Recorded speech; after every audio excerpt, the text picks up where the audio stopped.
The footage on that laptop screen turned my blood to ice water. It was 2:47 in the morning, and I was sitting in my garage with the door locked, watching a video I'd recorded 3 nights earlier. My hands were shaking so bad I had to set the computer on my workbench. The blue light from the screen lit up my face, and I could feel my heart trying to punch through my ribcage. On that screen, I watched my wife of 12 years, the woman who slept 6 feet away from me every single night, slip into our 10-year-old son's bedroom. I watched her close the door with the kind of careful silence that comes from practice, from repetition, from knowing exactly how to move through a house without waking anyone up. What I saw in the next 11 minutes destroyed every single thing I thought I knew about my life. But before I tell you what was on that recording, before I take you into that dark room where a mother became a monster, I need you to do something for me. If you've ever loved someone who turned out to be someone else entirely, if you've ever felt that sick drop in your stomach when you realize the person sleeping next to you is a stranger, hit that like button, subscribe to this channel, and drop a comment telling me where you're watching from, because I need to know I'm not alone in this. I need to know that somewhere out there, somebody understands what it feels like when your whole world catches fire, and all you can do is watch it burn. My name is Leonard Ellis Pritchard. When this story starts, I was 62 years old, living in a quiet neighborhood in Stone Mountain, Georgia, just outside Atlanta. I'd spent 37 years installing HVAC systems, building a reputation as the guy who showed up on time and did the job right. I had a mortgage that was almost paid off, a pickup truck with 180,000 miles on it, and a son named Cameron who was the only thing in my life that ever made perfect sense. I thought I knew what betrayal was. I thought I'd seen every kind of hurt a human being could cause another human being. I was wrong. This is the story of how I learned that the most dangerous monster isn't the one outside your door. It's the one you let sleep in your bed. The one you trust with your child's goodnight kiss. And it starts on a Tuesday night in October, when I first noticed that my wife Denise was keeping secrets in the dark. The first time I noticed something was off, I was half asleep on the couch with the TV flickering blue light across the living room walls. It was a Tuesday, maybe midnight, and I dozed off watching the late news like I did most nights. My back had been giving me hell after a long day crawling through attics in Decatur, checking ductwork in houses that felt like ovens even with the AC running. At 62, my body reminded me every single day that I wasn't 30 anymore. I'd wake up on that old leather couch with my neck twisted like a pretzel, stumble to bed around 1 or 2, and be up again at 6 for the next job. That was my routine, had been for years. But that night, something pulled me out of my half-sleep. A sound. Not loud, but deliberate. The soft click of a door closing somewhere in the house. I opened my eyes and saw that the TV was showing some infomercial about kitchen knives that could cut through a shoe. The clock on the cable box read 12:43 a.m. I lay there for a minute, listening to the house settle around me. Old houses make noise, I knew that. Floorboards expanding and contracting, house pipes ticking as they cooled down, the water heater kicking on in the basement. But this sound was different. This sound had intention behind it. I sat up, rubbing my eyes, and that's when I saw her. Denise, my wife of 12 years, walking down the hallway past the living room. She didn't see me there in the dark. She was wearing her purple bathrobe, the one I'd bought her 3 Christmases ago, and she was moving toward Cameron's room at the end of the hall. Her feet were bare, making almost no sound on the hardwood floor. She pushed his door open slow, slipped inside, and pulled it closed behind her with that same careful click I'd heard a moment before. I sat there on that couch, my mind trying to make sense of what I'd just seen. Maybe Cameron had called out for her. Maybe he'd had a nightmare or wasn't feeling well. The boy was 10 years old, small for his age, and still had moments where he needed his mama. Nothing strange about that. I told myself that's what it was, even as something cold and uncertain settled in my chest like a stone. 15 minutes went by, then 20, then 30. I kept watching that hallway, kept waiting for Denise to come back out, to return to our bedroom where she'd been sleeping when I fell asleep on the couch. But the door to Cameron's room stayed closed. The hallway stayed empty. The house stayed quiet, except for the low murmur of the TV behind me, selling knives to insomniacs. I stood up finally, my knees popping like firecrackers, and walked down that hallway. Each step felt heavier than the last. I don't know why, but my heart was beating faster than it should have been. When I got close to Cameron's door, I stopped and listened. Nothing. No voices. No sound at all. I put my hand on the doorknob, started to turn it, then stopped myself. What was I going to do? Burst in there like some kind of crazy person?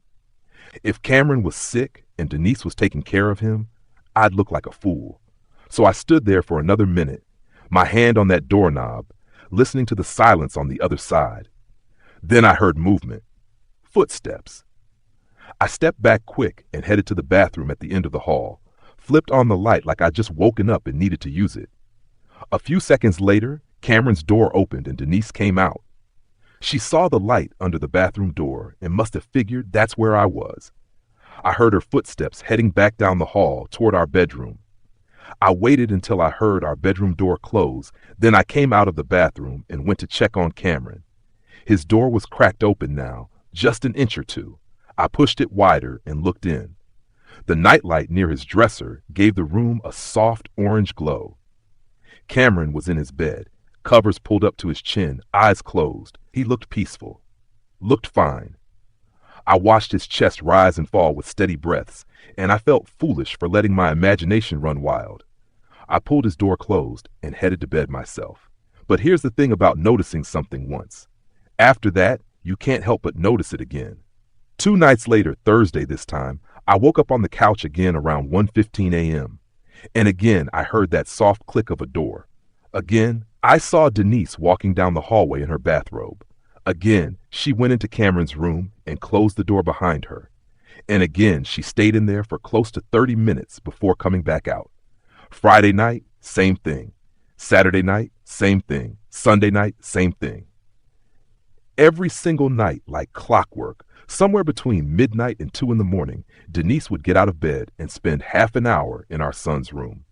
And every time I checked on Cameron afterward, he appeared to be sleeping peacefully, like nothing had happened at all. I tried to tell myself there were normal explanations. Maybe she was checking on him because she was a worried mother. Maybe she was praying over him or watching him sleep because she was sentimental like that. Maybe Cameron was having trouble sleeping and she was staying with him until he drifted off. There were 100 reasonable explanations, and I cycled through all of them, trying to convince myself that everything was fine. But if everything was fine, why didn't she mention it? Why didn't she tell me at breakfast, "Hey, Cameron's been having trouble sleeping lately, so I've been sitting with him at night"? Why the silence? Why the secrecy? I started watching her more carefully during the day, looking for signs of something, though I didn't know what. Denise was 48 years old, worked part-time at a dental office in Lithonia, doing billing and insurance claims. She'd always been a quiet woman, kept to herself mostly, didn't have many friends. We'd met at my brother's wedding back in 2012, hit it off over cake and punch, and got married 8 months later in a small ceremony at the courthouse. She'd never had kids of her own before Cameron, said she'd always wanted to be a mother, but it just never happened for her. When Cameron came into our lives, and that's a whole different story I'll tell you about later, she took to motherhood like she'd been born for it. Or at least, that's what I thought. By the second week, I couldn't let it go anymore. The not knowing was eating me alive from the inside out. It was a Tuesday night again, exactly 2 weeks after I'd first noticed Denise's midnight visits to Cameron's room. I'd been lying awake on the couch, pretending to be asleep, but actually waiting for her to make her nightly trip down that hallway. And right at 12:55 a.m., I heard our bedroom door open. I kept my eyes closed to slits, watching through my eyelashes as she walked past me in that same purple bathrobe. She went to Cameron's room, went inside, closed the door. This time I didn't wait. I got up quiet as I could and moved down the hallway. But instead of going to Cameron's door, I went to the linen closet right next to it. I opened it slow, stepped inside among the towels and sheets, and pulled the door almost closed, leaving just enough gap to see out. Through that gap, I had a perfect view of Cameron's door. I stood there in that dark closet, surrounded by the smell of fabric softener, and I waited. My heart was hammering so hard I thought Denise might hear it through the walls. Minutes crawled by like hours. I checked my watch and the thin strip of light coming through the gap. 5 minutes, 10 minutes, 15 minutes, 20. Finally, at 1:37 a.m., Cameron's door opened. Denise stepped out, pulling it closed behind her with that same careful click. But before she turned to head back to our bedroom, she stopped. She just stood there in the hallway for a moment, her head down, her shoulders rising and falling with a deep breath. And in that moment, in the dim glow of the hallway nightlight, I saw something on her face that made my blood run cold. She was smiling. Not a happy smile. Not a mother's gentle smile after tucking in her child. This was something else. Something satisfied. Something secret. She touched her fingers to her lips like she was savoring something. Then she turned and walked back down the hallway to our bedroom. I waited until I heard our bedroom door close. Then I waited another 5 minutes. Then I stepped out of that linen closet and I went straight to Cameron's room. I opened the door slow and looked inside. Cameron was in his bed, covers pulled up, that same peaceful expression on his face. But something felt wrong, something I couldn't name. The air in the room felt different, heavier, like something bad had happened there and left its shadow behind. I walked over to his bed and knelt down beside it. "Cameron," I whispered. "You awake, son?" He didn't answer, didn't move. I put my hand on his shoulder, gave him a gentle shake. "Cameron?" His eyes opened then, but they opened slow, like he was pulling himself up from someplace deep. He looked at me, and for just a second, I saw something flash across his face. Fear, real fear. Then it was gone, replaced by sleepy confusion. "Dad," he mumbled. "What's wrong?"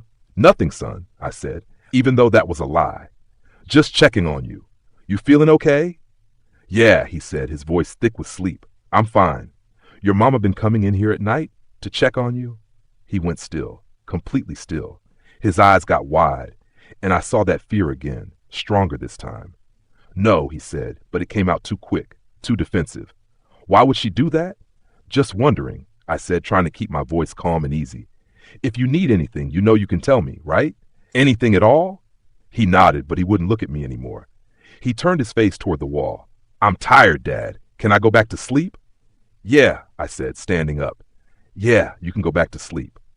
I left his room and stood in that hallway, my mind spinning like a tornado. Something was wrong. Something was very, very wrong.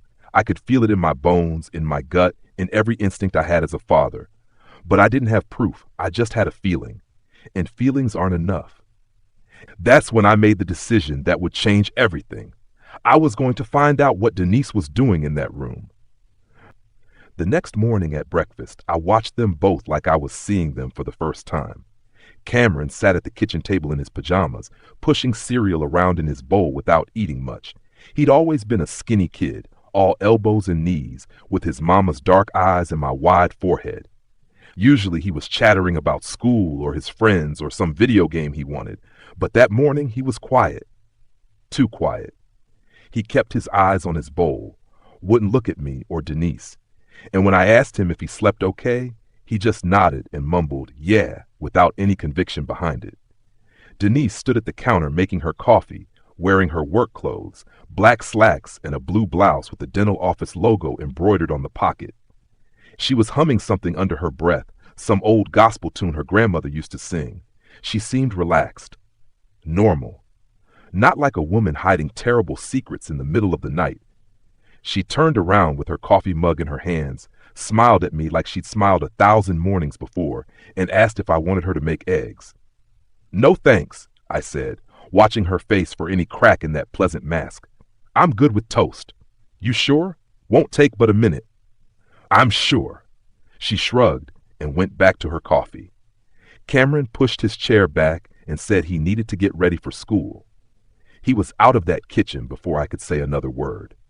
I heard his feet on the stairs, heard his bedroom door close upstairs. He had 2 rooms in our house, one upstairs where he kept his clothes and toys, and one downstairs where he actually slept because he said he liked being closer to us. Or at least that's what he used to say. "He seems tired lately," I said to Denise, testing the waters. "You notice that?" Does he? She took a sip of her coffee, looking genuinely surprised. Maybe he's staying up too late playing that Nintendo. I should probably check on that. Yeah, I said. Maybe you should check on him. She gave me a look then, a quick sideways glance like she was trying to figure out if I meant something more by that. But I kept my face neutral, kept my voice casual, and after a second she just nodded and went back to her coffee. The rest of the morning moved like every other morning. Denise left for work at 7:45. Cameron caught the school bus at 8:15. I loaded my tools into my truck and headed out to a job in Conyers, a commercial building that needed new ductwork installed. But my mind wasn't on the job. My mind was on that smile I'd seen on Denise's face in the hallway, that satisfied, secret smile. Around lunchtime, I sat in my truck outside of Hardee's, eating a burger I couldn't taste and turning the problem over in my head like a Rubik's Cube I couldn't solve. Here's what I knew. Denise was going into Cameron's room every night. Cameron was acting strange and scared. Whatever was happening, it was something neither of them was talking about. Here's what I didn't know. Everything else. I thought about confronting Denise directly, just laying it out there. I've been watching you. I know you're going into Cameron's room every night. What are you doing in there? But I had a feeling that approach would backfire. If she was hiding something, she'd just deny it. She'd say I was being paranoid, that I was seeing things that weren't there. She'd flip it around on me, make me seem like the crazy one. No, I needed proof. I needed evidence. I needed to know exactly what was happening in that room before I made any accusations. That's when I remembered the old nanny cam I'd bought years ago. It was back in 2018, when Cameron was just 6 years old, and we'd hired a babysitter to watch him while Denise was at work, and I was on a job. The babysitter came recommended by someone at Denise's church, a young woman named Ashley, who seemed nice enough. But I'd read too many stories about babysitters doing terrible things to kids, so I'd gone to Best Buy and bought a small wireless camera that looked like a regular desk clock. I'd set it up in Cameron's old playroom upstairs, connected it to an app on my phone, and watched whenever I got nervous. Nothing bad ever happened. Ashley turned out to be a good babysitter. Cameron loved her, and after a few months, I stopped checking the camera altogether.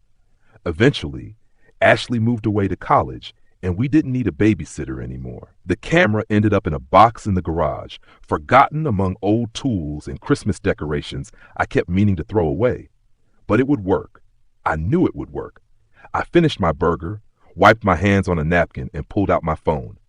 I called my assistant, Ray, a good kid, 24 years old, reliable as sunrise, and told him I needed to cut out early, that I had something personal to handle at home. Ray said he could finish the Conyers job himself, no problem. I thanked him, started my truck, and headed back to Stone Mountain. The house was empty when I got there. I went straight to the garage and started digging through boxes until I found the one labeled Electronics, MISC.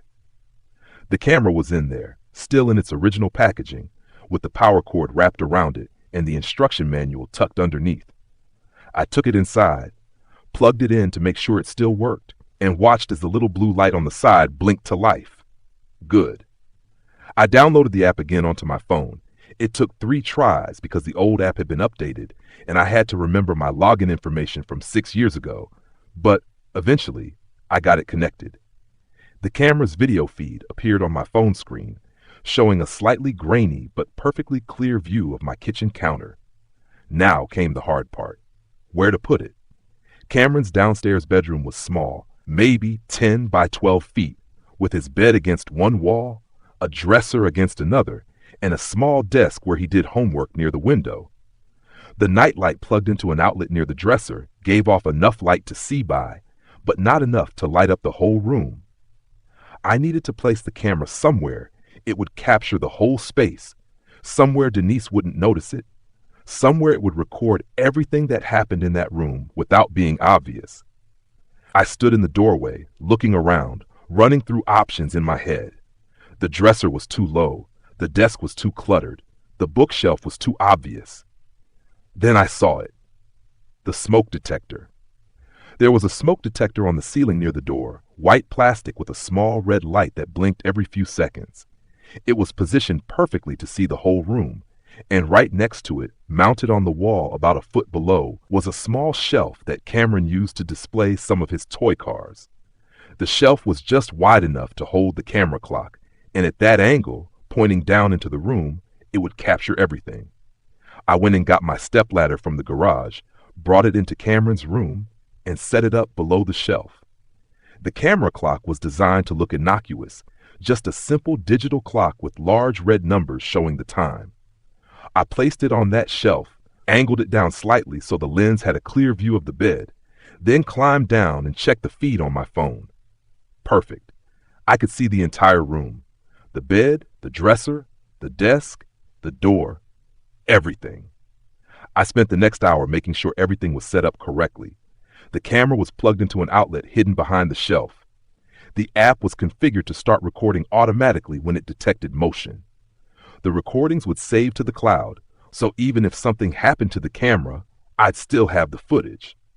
When I was satisfied it was working, I went downstairs to the basement and pulled out an old laptop I used to use for estimates and invoicing before I switched to doing everything on my phone. It still worked fine, just slow.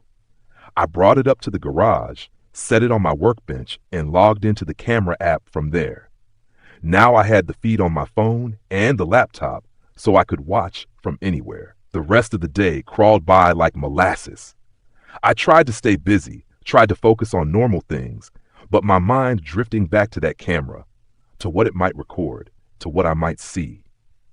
Part of me hoped I was wrong, hoped that tonight I'd watch the feed and see nothing but Cameron sleeping peacefully, and maybe Denise coming in to adjust his covers or kiss his forehead like a normal mother would do. But a bigger part of me knew better. A bigger part of me knew that whatever I was about to see would change everything. Cameron came home from school at 3:30, dropped his backpack by the door, and went straight to his room. I called after him, asked if he wanted a snack, but he just said no thanks and closed his door.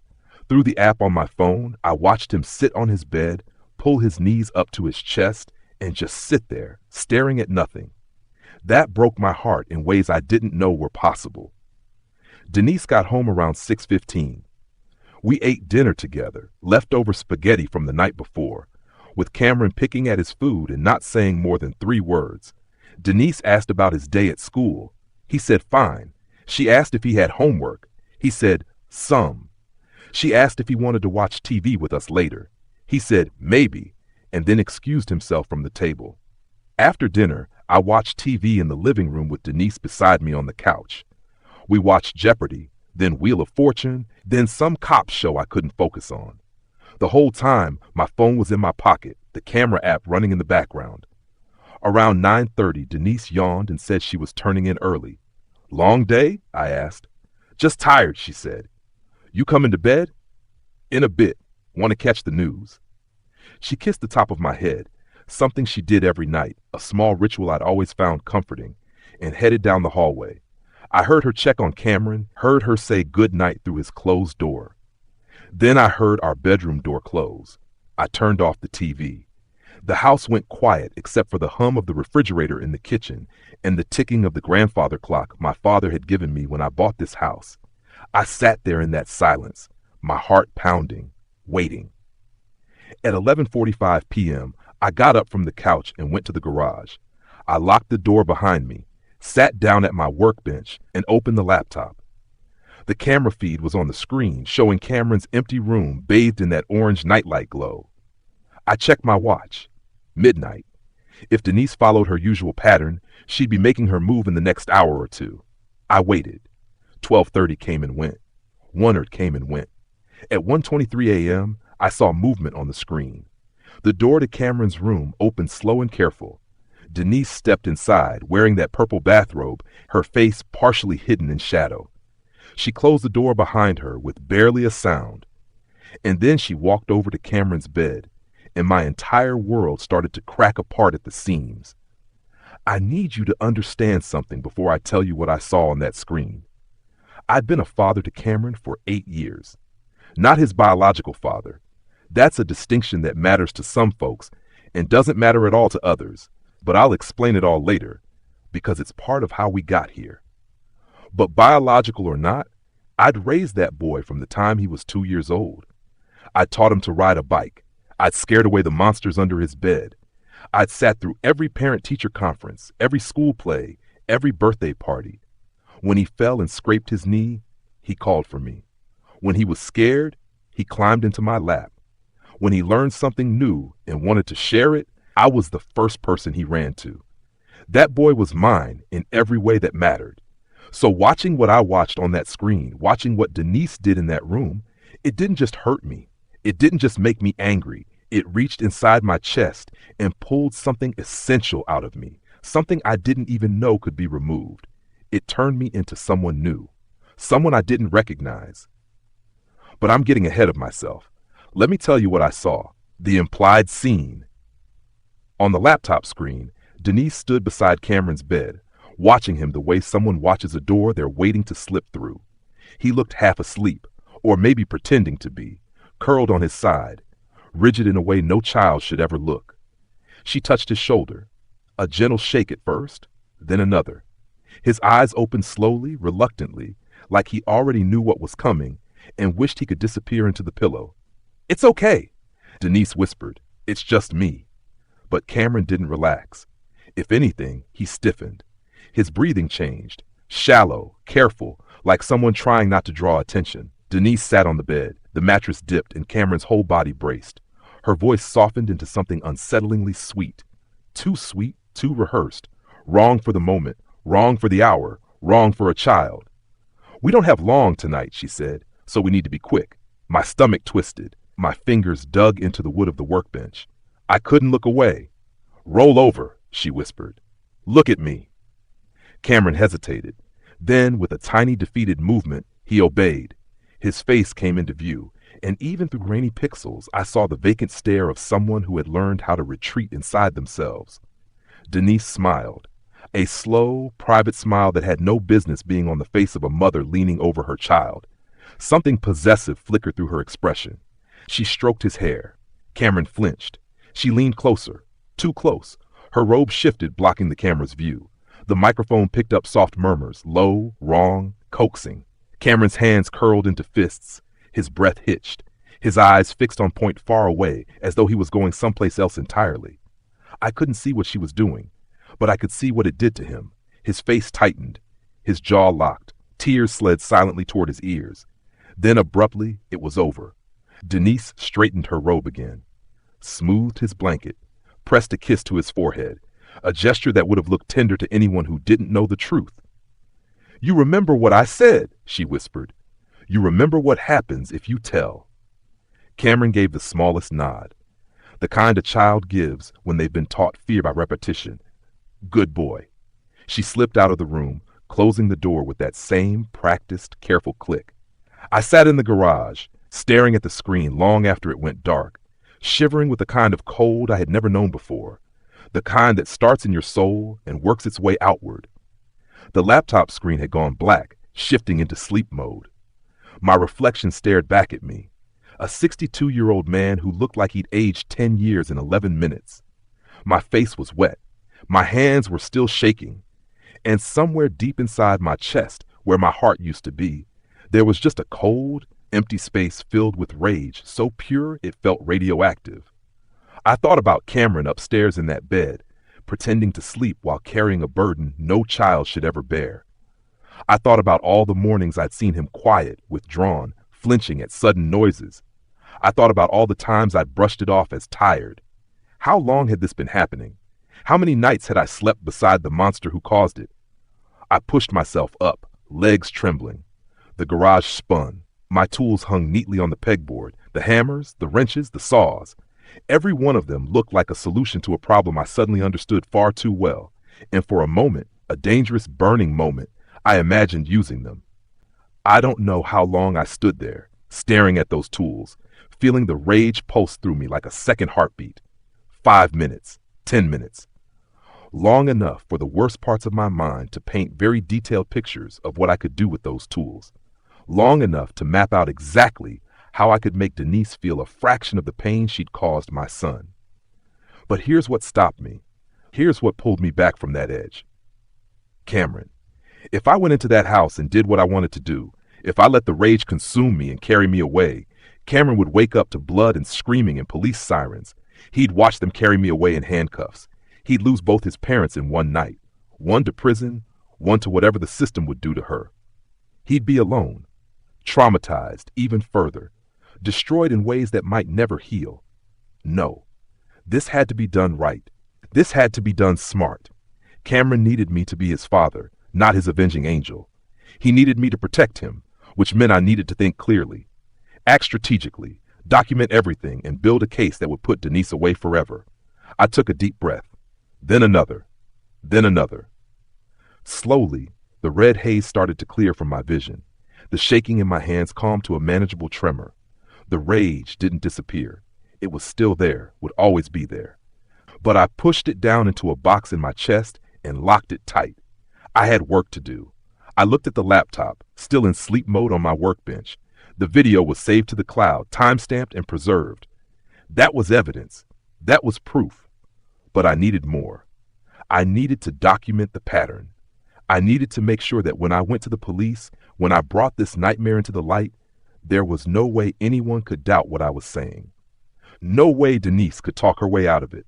No way the system could fail my son. So I made a plan. For the next week, I would let the camera record. I would collect evidence. I would document every single time Denise went into that room, every single violation, every single crime. It would be the hardest thing I'd ever done, watching and not acting, but it was necessary. One video could be explained away. A pattern of videos couldn't. Then, once I had enough evidence, I would call the police. I would call child services. I would call a lawyer. And I would make sure that Cameron never had to see that woman again for as long as he lived. I went back into the house around 3:30 in the morning. Everyone was asleep. The house was quiet and dark and normal looking, like houses where terrible things happen always look from the outside. I walked down the hallway to Cameron's room, stopped outside his door, and listened. Nothing, just the soft sound of his breathing. I wanted to go in there, wanted to wake him up and tell him it was over, that I knew what was happening, that he was safe now. But I couldn't. Not yet. Because if I told him now, he might react in ways that would tip Denise off. He might act differently around her. And if she suspected I knew, if she even got a whiff that I was onto her, she might run, might destroy evidence, might hurt Cameron in new ways to keep him quiet. No, I had to play this smart, had to pretend everything was normal for just a little while longer, had to let him endure a few more nights while I built an ironclad case. I know how that sounds. I know how it looks. A father who knows his child is being abused and doesn't immediately stop it. But I need you to understand. I was trying to protect him for the long term. I was trying to make sure this ended not just for now, but forever. Still, standing outside that door, listening to him breathe, knowing what he'd just been through, and knowing I'd have to let it happen again. That decision broke something in me that never quite healed. I went to our bedroom, climbed into bed next to the woman who just molested our son, lay there in the dark, 6 inches away from her, listening to her breathe, feeling her warmth seeping across the mattress toward me. And I started planning how to destroy her life, the same way she destroyed his. Morning came too early and too bright. I didn't sleep at all that night, just lay there beside Denise, staring at the ceiling, listening to the house settle around us.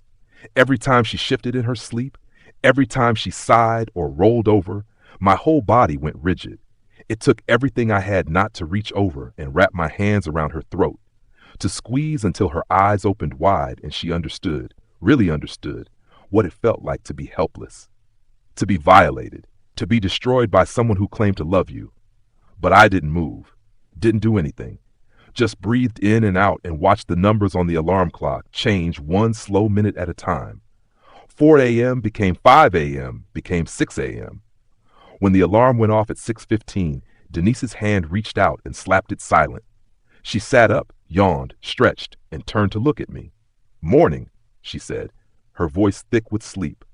"You been awake long?" "Just woke up," I lied. "Slept like a rock." "Lucky you," she said, standing and pulling her robe on, the same purple robe she'd been wearing 3 hours earlier when she was in Cameron's room. "I kept having weird dreams." I wanted to ask what kind of dreams. Wanted to know if monsters dreamed about the evil they did, or if they slept peaceful as babies with clear consciences. But I just grunted something non-committal and got out of bed. The morning routine played out like a piece of theater. Denise made coffee. I made toast. Cameron came down for breakfast, looking pale and exhausted, dark circles under his eyes like bruises. He barely ate, just pushed cereal around his bowl, and when I tried to catch his eye, he looked away quick. Too quick.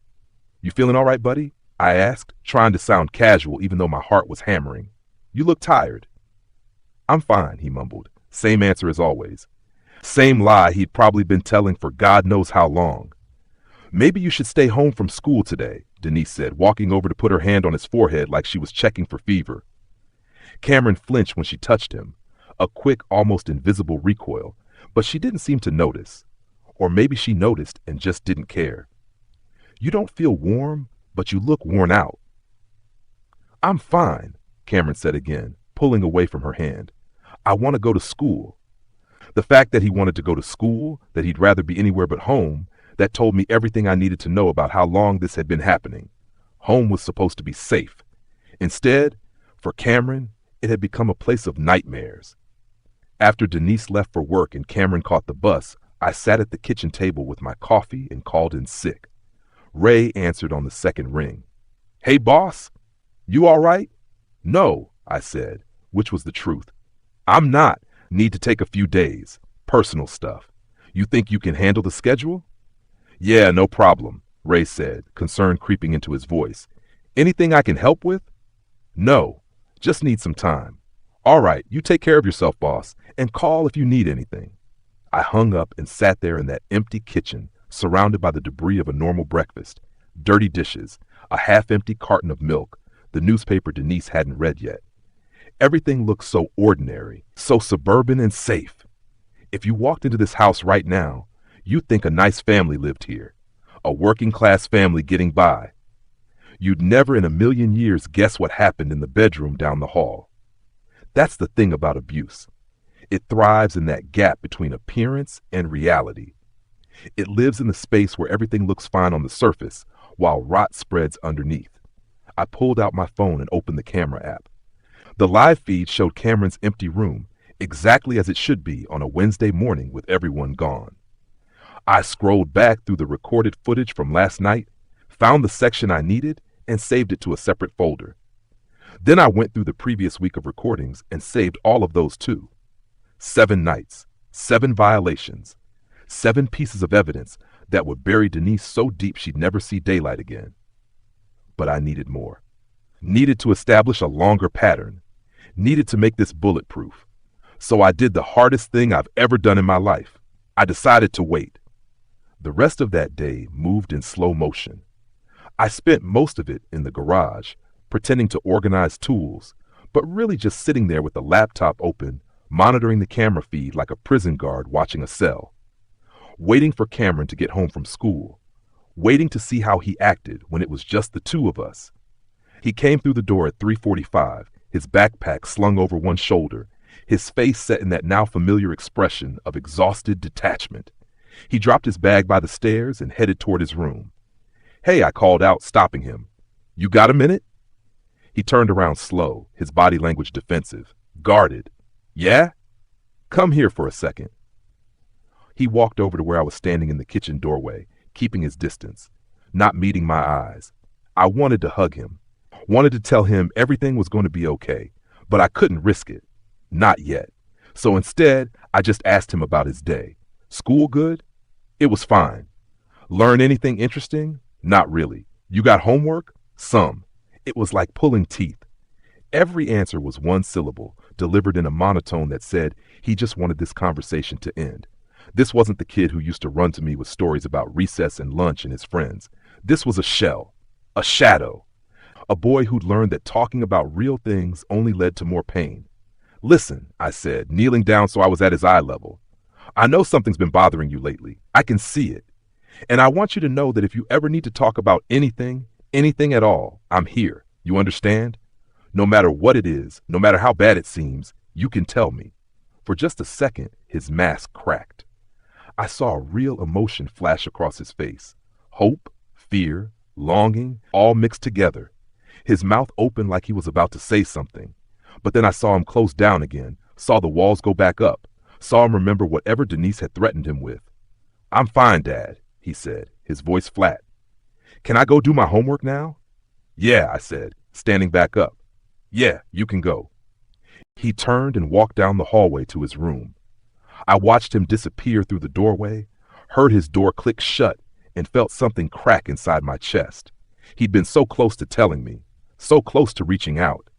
But the fear was too strong. Whatever Denise had done to silence him, it was working. That night at dinner, Denise was in a good mood. She'd made fried chicken and mashed potatoes, one of my favorite meals, and she hummed while she set the table. She asked about my day, asked why I'd taken off work, and I told her I hadn't been feeling well. She frowned with what looked like genuine concern and told me I should probably see a doctor if it didn't get better. The whole time, Cameron sat silent at the table, eating mechanical bites of food and staring at his plate. Denise tried to engage him a few times, asked about a test he'd had that week, asked if he wanted to invite any friends over this weekend. But he just gave one-word answers until she stopped trying. After dinner, Cameron retreated to his room again. Denise and I watched TV in the living room, her feet tucked up under her on the couch, her head resting on my shoulder. A normal evening. A normal couple doing normal things. If I hadn't known better, I might have even felt content. But I did know better. And sitting there with her touching me, knowing what those hands had done to our son just hours before, it took every ounce of self-control I had not to push her away, not to start screaming, not to call the police right then and there. Around 10:30, Denise yawned and said she was heading to bed. I said I'd be there soon, that I wanted to watch the end of the show we'd been half watching. She kissed my forehead, a gesture that used to feel affectionate and now felt like a spider crawling across my skin, and went down the hallway. I waited until I heard our bedroom door close. Then I got up, walked quietly to the garage, and opened the laptop. The waiting was unbearable. Sitting there in that garage, staring at the live camera feed, knowing what was coming, knowing I was going to have to watch it happen again, knowing I was choosing to watch it happen again because I needed the evidence. What does that make me? A protector or a coward?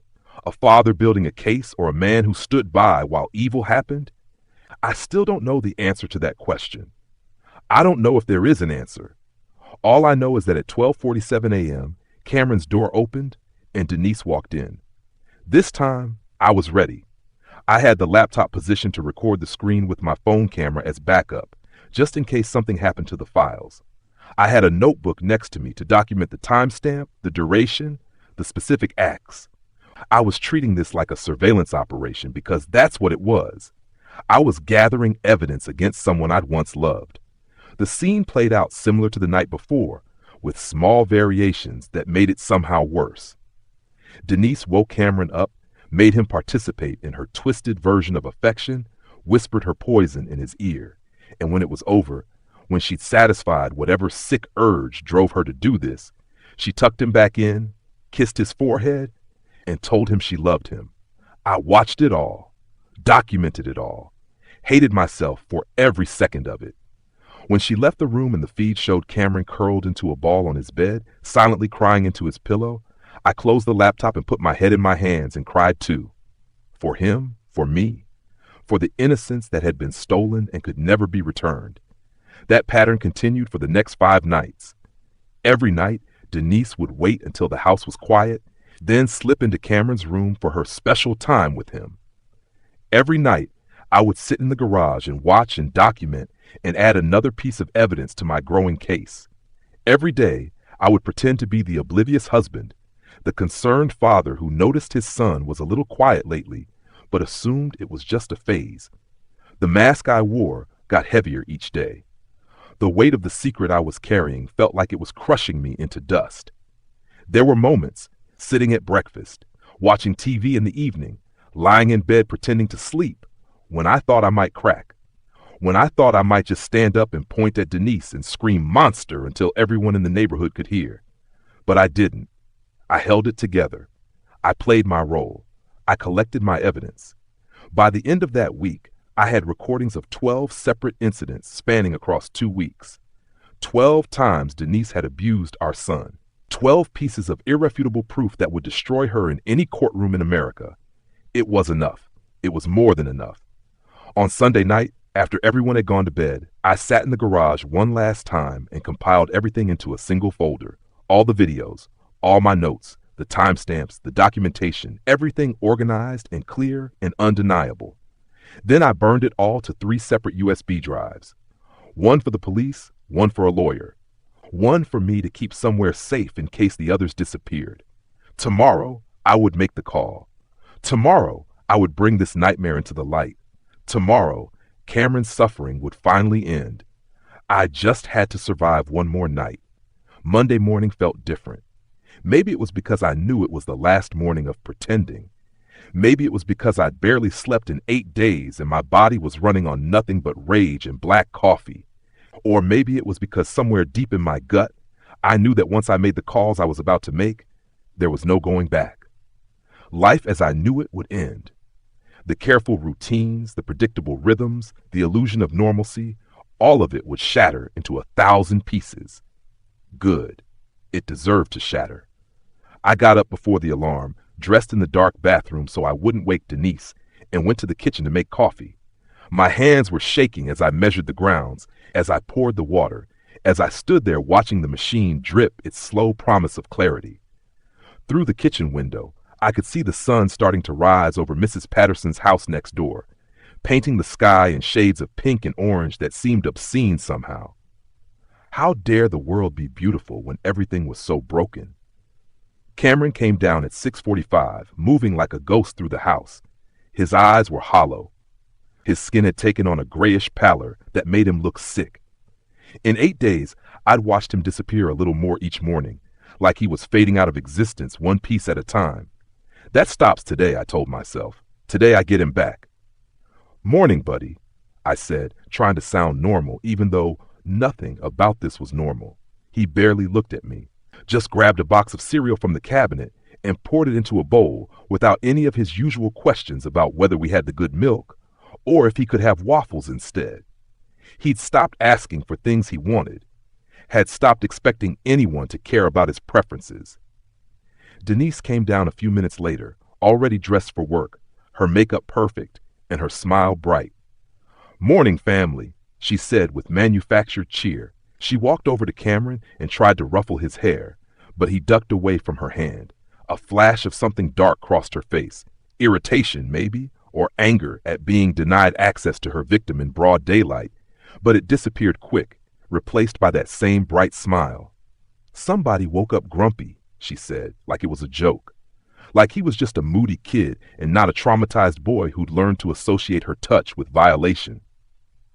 After Denise left for work at 7:45 and Cameron caught the bus at 8:15, I stood in the empty kitchen and pulled out my phone. The USB drives were in my truck, locked in the glove compartment where I'd put them last night.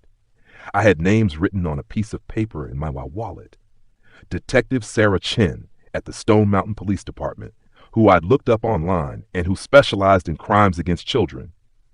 Attorney Michael Foster, who handled family law and custody cases. Dr. Patricia Williams, a child psychologist who worked with abuse victims.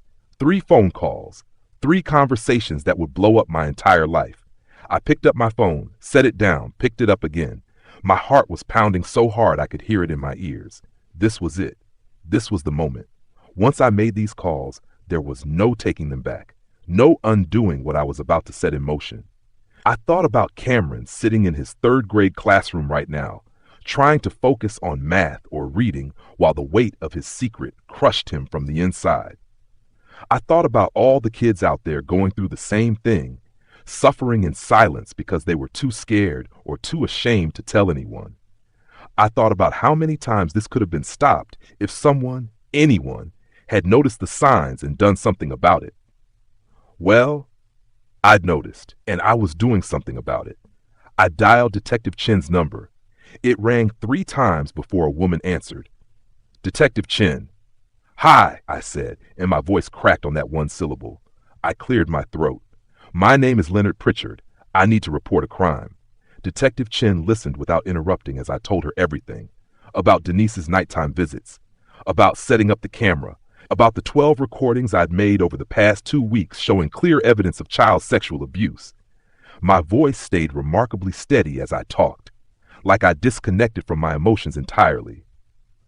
Like I was reading from a script someone else had written. When I finished, there was a long pause on the other end of the line. "Mr. Pritchard," Detective Chin finally said, and her voice had shifted from professional neutrality to something warmer, something that sounded like empathy. "I need you to know that what you just told me is incredibly brave. Most people, when they discover something like this, they're in denial for months or even years. The fact that you recognized what was happening and documented it the way you did, that's going to save your son a lot of additional trauma." "When can you come?" I asked. "When can you arrest her?" "I need you to bring me those recordings today. This morning, if possible. Once I've reviewed them and confirmed what you're describing, I'll get a warrant. We'll coordinate with Child Protective Services and have officers ready to make the arrest." "But Mr. Pritchard, I need to prepare you for something." "What?" "This process is going to be difficult." "For you, yes, but especially for Cameron. He's going to have to talk to investigators. He's going to have to tell his story multiple times. There will be medical examinations, court appearances. It's going to be traumatic, and it's going to take time. Months, maybe years. Are you prepared for that?" Was I prepared? No. How could anyone be prepared for something like this? But I didn't have a choice. Neither did Cameron. "Yes," I said, "whatever he needs, whatever it takes." "Good. Can you come to the station right now? Do you have those recordings with you?"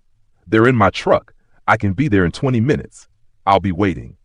The Stone Mountain Police Department was a low, modern building on Main Street, all glass and brick, with an American flag out front snapping in the morning breeze. I parked in the visitor lot, grabbed one of the USB drives from my glove compartment, and walked through the front doors on legs that felt like they belonged to someone else. Detective Chin met me in the lobby. She was a small woman, maybe 5'4", with black hair pulled back in a tight bun and eyes that looked like they'd seen every terrible thing the world had to offer and hadn't broken yet. She shook my hand firmly and led me back through a maze of cubicles and offices to a small conference room with a table, 4 chairs, and a desktop computer set up in the corner. "Have a seat," she said, gesturing to one of the chairs. "Would you like some water? Coffee?" "No, thank you." She sat down across from me and folded her hands on the table. "Before we look at the recordings, I need to ask you some questions. Just for my report, can you tell me about your relationship with Cameron? You mentioned he's your son, but—" "He's not my biological son," I said, because I knew that's what she was asking. "My wife, Denise, and I met 8 years ago. She had Cameron from a previous relationship. His biological father wasn't in the picture. I don't actually know the full story there. Denise never wanted to talk about it. When we got married, I adopted Cameron legally. So yeah, he's my son in every way that matters." Detective Chin made notes on a pad in front of her. "And when did you first notice the concerning behavior?" I walked her through the timeline. The first night I saw Denise going into Cameron's room, the repeated pattern over the following weeks, the decision to set up the camera, the recordings I'd made. She asked detailed questions about everything: what kind of camera, where it was positioned, whether Denise knew it was there. I answered everything as clearly as I could, trying to keep my voice level, trying not to break down in front of this woman who needed me to be coherent. When I finished, she reached out her hand. "May I see the recordings?" I handed her the USB drive. She plugged it into the computer, opened the folder, and clicked on the first video file. I watched her face as she watched the screen, watched the way her jaw tightened, the way her eyes narrowed. She made it through about 3 minutes before she paused it. "I've seen enough," she said quietly.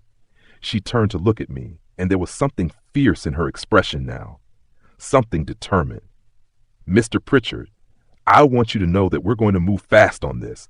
I'm going to get a warrant issued by end of day. We'll arrest your wife, probably tonight or tomorrow morning. In the meantime, I need you to keep pretending everything is normal. Can you do that?" I've been doing it for 8 days, I said. I can do it for one more. Good. Don't tell Cameron yet. Don't tell anyone. We need the element of surprise. If Denise suspects anything, she might destroy evidence or flee. Do you understand? I nodded. After we make the arrest, a social worker from CPS will come to your house to interview Cameron. She's very good at working with traumatized children. Then we'll arrange for a medical examination and a forensic interview. Throughout all of this, you're going to need to be strong for him. He's going to have a lot of questions, a lot of confusion. He might even try to protect his mother because that's common in abuse cases. Are you ready for that? Was I ready? No, but I said yes anyway. Because what other choice did I have? Detective Chen walked me back out to the lobby, shook my hand again, and told me she'd call as soon as the warrant was issued. I drove home in a daze, my mind cycling through 100 different scenarios. What would I say to Cameron when this all came out? How would I explain that his mother, the woman who was supposed to protect him, had been the one hurting him? How would I help him understand that none of this was his fault, that he wasn't damaged or broken or any of the other terrible things he probably believed about himself? When I got home, the house was still empty, quiet. I stood in the middle of the living room and looked around at all the ordinary things, the couch where Denise and I watched TV, the photos on the wall from happier times, the rug Cameron had spilled juice on last summer, all of it about to become evidence in a criminal case, all of it tainted now by what I knew. I went to Cameron's room and stood in the doorway. The camera was still there on the shelf, its little red numbers showing 11:47 a.m. I should probably take it down before the police came, I thought. But part of me wanted to leave it there, wanted everyone who walked into this room to see it and know that this was where justice started. This was where a father stopped being oblivious and started being a protector. My phone rang. I pulled it out and saw Detective Chen's name on the screen. Mr. Pritchard? Good news. The warrant's been approved. We're going to execute it tonight. Your wife gets home from work around 6:15, is that correct? Yes. Officers will be there at 6:30. I need you to be home with Cameron. Keep things as normal as possible. When we arrive, we'll take Mrs. Pritchard into custody, and then the social worker will talk to Cameron. Do you think you can handle that? Yes, I said again, because it was the only answer that mattered. One more thing, Mr. Pritchard. After we arrest your wife, the news is going to get out. Neighbors will see the police cars. People will talk. It's going to be very public very quickly. You need to prepare yourself and Cameron for that. This is going to be the hardest thing either of you have ever been through. But on the other side of it, your son will be safe. He'll be able to heal, and that woman will never be able to hurt him again. That's what you need to hold on to. After we hung up, I sat down on Cameron's bed and put my head in my hands. In 7 hours, this would all be over. In 7 hours, Denise would be in handcuffs and Cameron would be free.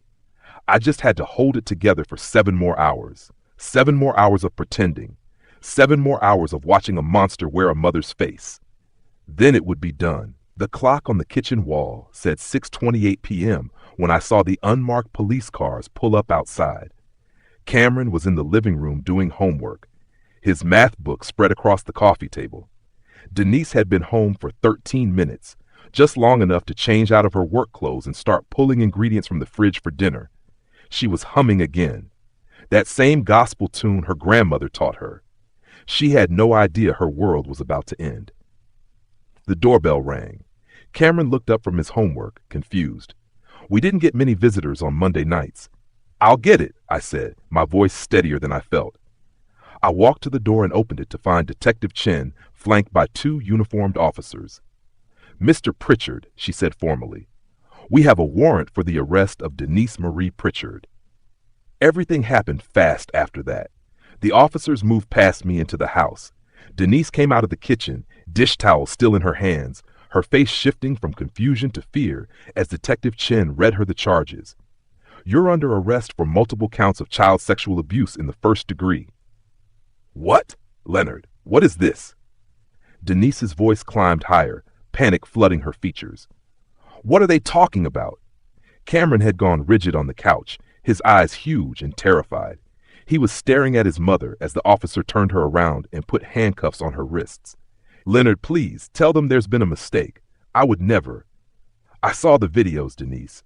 My voice cut through her protest like a knife. "I know what you did to him. Every single night." Her face went white. Then her eyes found Cameron, and something ugly twisted her expression. "You told him?" She spat at our son. "After everything I said, you little—" "That's enough," Detective Chin said sharply, pulling Denise toward the door. "You have the right to remain silent. I suggest you use it." As they let her out, Denise was screaming now, claiming innocence, saying I was crazy, that I'd manipulated everything. The neighbors were coming out onto their porches, watching as the police pushed her into the back of the squad car. Mrs. Patterson from next door had her phone out, recording. This would be all over the neighborhood by morning. I closed the door and turned to find Cameron standing now, his whole body shaking. "Dad?" His voice was so small, so broken. "What's happening?" I walked over to him and knelt down. "You're safe now, son. She can't hurt you anymore. I know what she did. I know everything, and I'm so sorry I didn't see it sooner." He stared at me for a long moment. Then his face crumpled and he collapsed into my arms, sobbing harder than I'd ever heard a child cry. Years of pain poured out of him in those sobs, years of fear and shame and confusion. I held him tight and let him cry, my own tears falling into his hair. "It's over," I whispered. "It's finally over." The next 3 months were harder than anything I'd ever survived. Cameron had to tell his story to 5 different people: the CPS social worker, a forensic interviewer, a therapist, a doctor, and eventually a grand jury. Each time, he had to relive what Denise had done.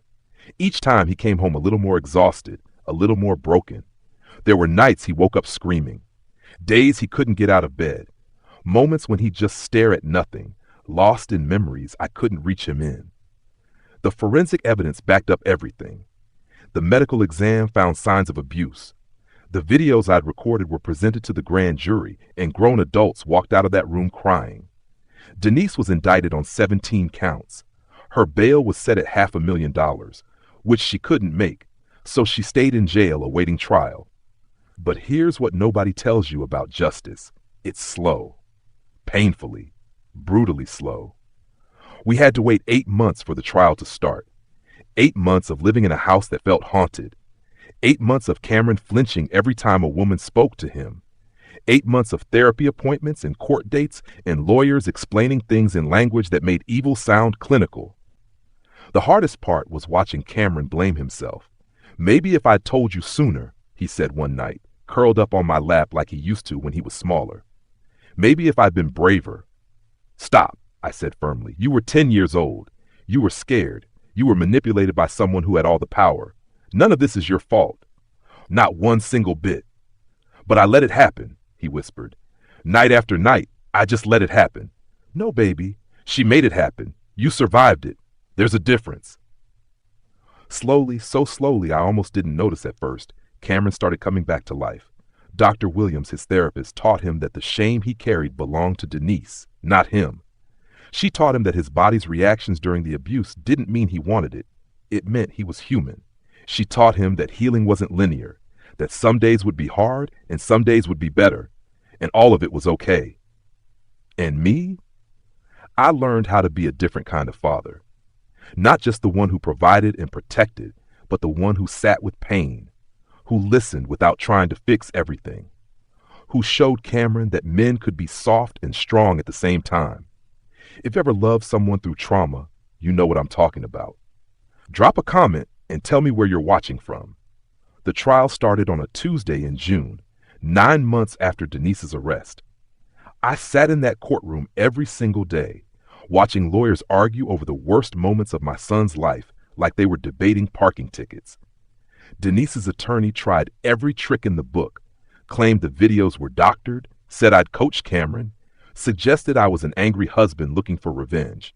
The prosecutor, a fierce woman named Angela Reeves, tore those arguments apart piece by piece.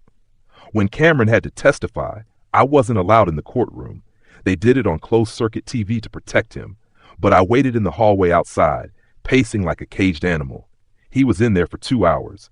When he finally came out, he walked straight to me and buried his face in my shirt. I told the truth, he said. I told them everything. I'm so proud of you, I said, and I meant it with every molecule of my being. The videos were played for the jury. I wasn't there for that either. Couldn't stomach watching grown strangers see what I'd seen. But Angela told me later that 3 jurors were crying by the end.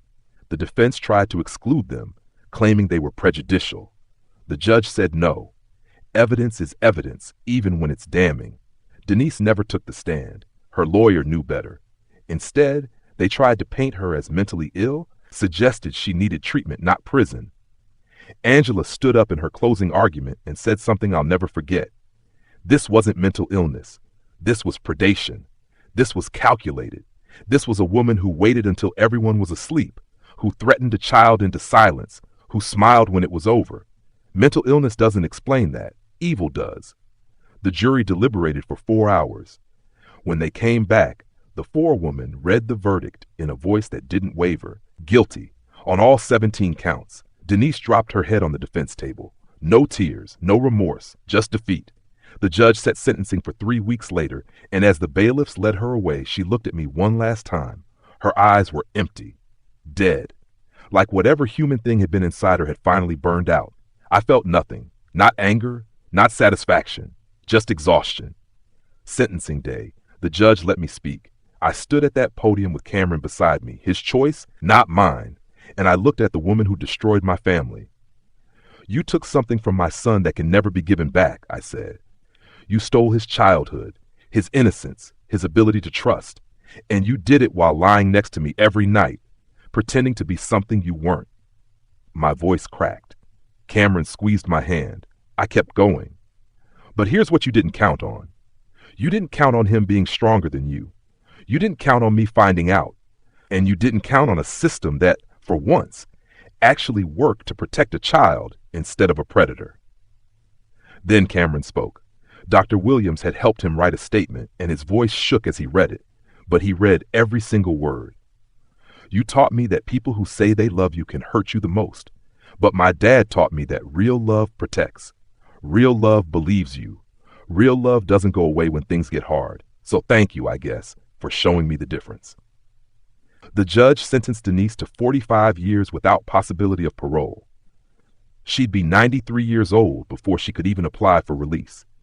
What you did to this child, the judge said, represents one of the most profound betrayals I've encountered in 20 years on this bench. You deserve every day of this sentence and more. As they led her away, Denise finally broke. She started crying, begging for mercy, saying she was sorry. But her apologies weren't directed at Cameron. They were directed at herself. Sorry for getting caught. Sorry for consequences. Not sorry for what she'd done. We left that courthouse and Cameron asked if we could get ice cream.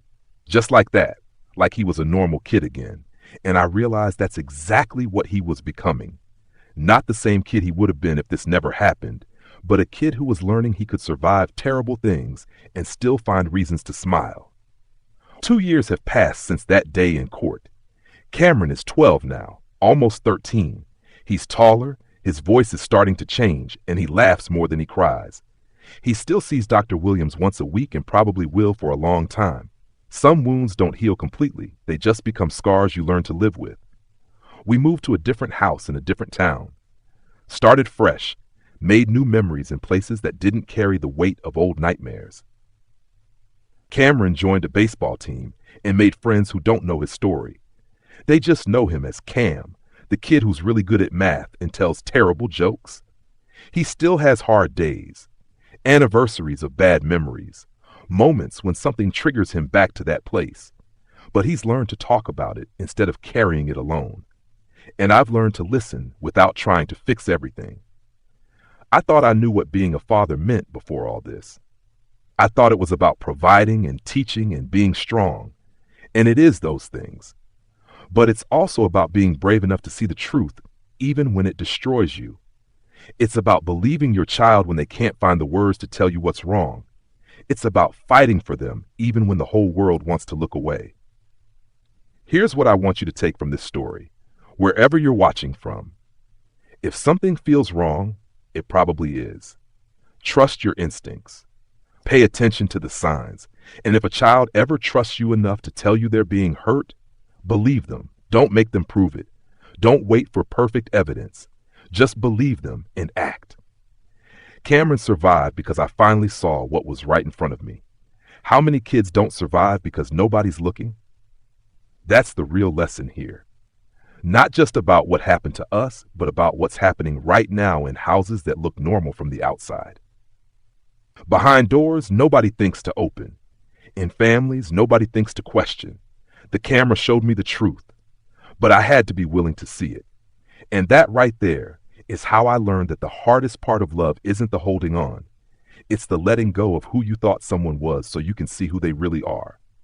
My name is Leonard Ellis Pritchard. This was my story. And if it helps even one child, one parent, one person who's going through hell and doesn't know how to find their way out, then every painful second of sharing it was worth it. Stay vigilant, stay brave, and never stop fighting for the innocent.